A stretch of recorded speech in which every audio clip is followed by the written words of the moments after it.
The push to legalize marijuana is now on the doorstep of Congress, quite literally. Yeah, the first pot dispensary in the nation's capital now set to open this month. So will that nudge along efforts to decriminalize pot? ABC's Devin Dwyer is live in Washington with this one. Good morning, Devin. Hey, John. Hey, Diana. Yeah, it's high times for pot enthusiasts here in Washington. The industry is planting a flag in the shadow of the U.S. Capitol. Hello, come on in.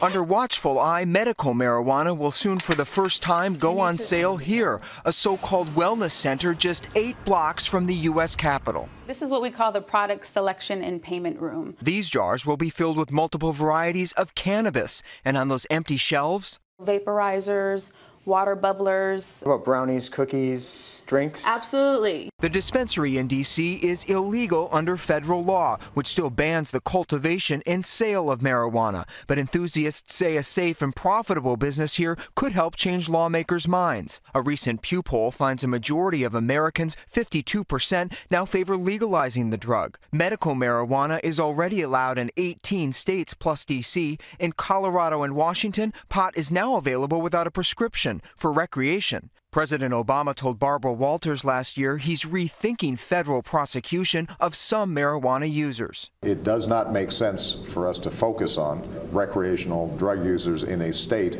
that has already said that under state law that's legal. The big question now for pro-pot states, will the Justice Department spoil plans for dozens of new dispensaries? Taxes and fees from weed sales promise to be a bonanza of millions in much-needed cash. If this whole operation goes off without a hitch, you think it's going to send a message to lawmakers in Congress? I think that lawmakers in Congress have received that message. They know that there are legal states where it has worked.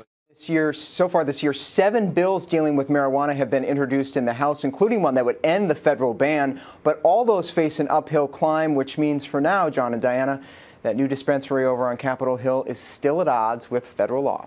Now, isn't that interesting? Right underneath their noses and not knowing what's going to happen. So now once they set up shop, I guess the question is how easy is it going to be to get this marijuana in D.C. once the dispensaries are open and they're available for everyone? Well, they say this is definitely not going to be a weed free-for-all in the Capitol. There's some pretty tight rules by the district. You've got to be a resident here. You have to have one of the qualifying diseases. It's a very short list, like MS or AIDS. Then you've got to buy a license. You've got to get approved by a doctor. You've got to get it certified, pay an application fee.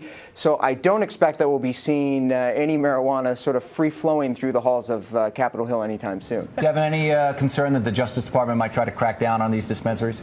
Well, it's hard to believe. I mean, the Department of Justice headquarters is just 4 miles from that dispensary that we were at. General manager said, you know, she's not worried about it, but we'll see what they do in the next few weeks. I just want to open up the Dorito shop right next door to the dispensary. And the brownie shop right next to the Dorito. Yeah, we'll retire. Devin Dwyer, thank you.